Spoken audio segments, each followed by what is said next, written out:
Yan, live na naman po tayo mga kagala. May binibenta po ako dito ng Dolox na tag 17. May free shipping pa po yan. Meron po tayo dito malaki. If gusto nyo po na mas malaki, 20 pesos lang po to.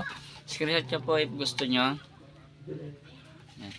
Pakisabi kay mama mo, isin niya ako. Maisin mo daw Santi Jopay. Yan, live na naman po tayo mga kagala. May binibenta po ako ditong nyog. Bali 50 po to isa. Dalawa na lang po dahil namay na po ng iba. May nyo na po to. Yan, screenshot po. Pakisabi kay mama mo, tayo na siya ng wedding. 8.20 ang labas. Mga 8.20 daw ang labas, sabi ni mami.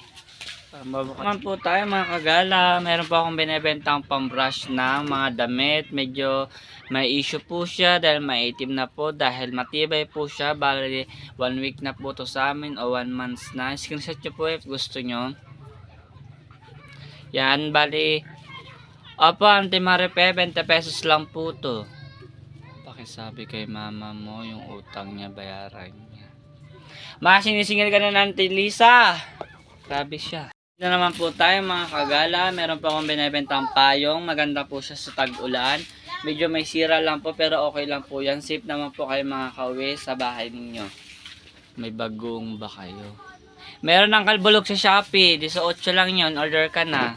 With voucher pa yun. Live na naman po tayo mga kagala. Meron po tayong binibenta sapatos. Size 32. PM nyo lang po ako if gusto nyo. Screenshot nyo po kung gusto nyo. May mas maliit pa po ba dyan. Meron po tayong mas maliit. Yan, mukhang kasya po sa inyo to. Yan, PM nyo po ako.